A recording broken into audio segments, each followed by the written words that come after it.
Overall, not only did the event go well for attendance, for engagement and support, but my wife was really happy. And let me tell you guys something. I like making Kat happy, and it's sad that she can't be more of a part of my content. All right? She likes what I do. She wishes that she could be a part of my content. Okay? But here's the problem, is that there's so many messed up, toxic people on the internet that will, for absolutely positively no good reason, tear you down and make you feel like shit, that she just doesn't want to appear in my content. You understand? Like, when she first moved here 5 years ago, she wanted to be a part of the content. She started showing up in videos for Q&A. We did a Halloween marathon we started together, but these people just were so toxic and disgusting with how they were behaving that she just got completely, hurt, quite frankly, by their behavior, and was like, I really don't want to do that. I don't want to put myself in that situation where I can be harassed online, have all these horrible things said about me, when all I want to do is be a part of the fun stuff, right? So at that point, she said, I just don't want to be part of this anymore. I'm done with it. So I said, okay. And since then, she's never wanted to be part of it. This was a cool way for her to be a part of the content and not put herself in the line of fire of toxic people. You understand? Like, she was able to cook these cool recipes. She did a good job. Like, for example, the fish curry was really, really good. I just probably wouldn't have fish balls again. I told her, make that curry sauce again, but make it with chicken or veggies. And she agreed. She loved the curry sauce too. So maybe we make a new curry dish that we can have as a dinner every once in a while. As for the bao zi, even though it didn't come out perfect, she learned a little bit about making dough for herself. She even said, I kind of like baking and making my own dough. It was the first time she had ever made her own dough from scratch.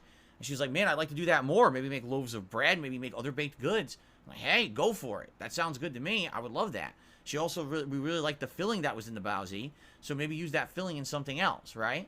And so she loved it. She had a really great time helping out with the show. And at the end of the show, a lot of people told me on stream, be sure to tell Kat, thank you so much, because those recipes were really cool.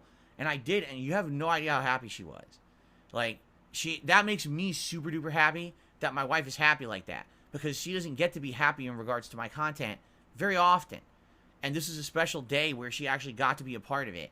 And she was super, super happy at the end of the day at how it went, and that everyone liked what she had worked on. And after having talked to her, she would be willing to do more stuff like that if we have themed events, later on this year. We were actually talking about it.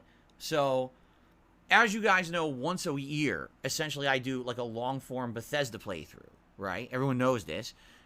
2 years ago it was Fallout New Vegas. Last year it was Skyrim. And this year it's Oblivion. Stands to reason, next year it's probably going to be Fallout, right? What Fallout, though? Would it be Fallout 3 or a Fallout 4? I don't know. But let's say we decide that we're going to do one of those as a retro playthrough. Well, maybe what we can do is whenever we decide to start it, I can do a cool celebratory marathon event of a lot of Fallout gameplay, but other Fallout-related things. And maybe one thing you could do, they have a Fallout cookbook. I'm 100% sure. I've seen it in stores. We can get a Fallout cookbook, and she could make a bunch of, like, Fallout recipes that we could try foods and stuff during the marathon event while we launch the playthrough Fallout together. Okay? That's pretty cool, right? Among other things. So, that's just one idea I had. Maybe later this year, I'll do a Street Fighter event again. Maybe if Street Fighter 6 is really good and I want to do a Street Fighter event, she could do more Street Fighter recipes or whatever, right? But also, my anniversary event is coming up in September. September is going to be a very special month here because we're celebrating my 15-year anniversary as a content creator. And after 15 years, there's a lot to cover. We could do retro playthroughs that, are redos of classic games that I played at the very beginning of my YouTube career. We could do a retrospective event where all day long we watch old content and I kind of react to it. Among other things, like it was Arkham, had made a special tier maker that's actually going to be all of the games that I ranked Game of the Year awards for the past 12 years, and actually now in the modern day ranking those games against each other, from a modern perspective as opposed to the perspective of each year. It's going to be interesting to see how those games have aged and if I still think that they're good or not. So that's just a few ideas of things that we can actually do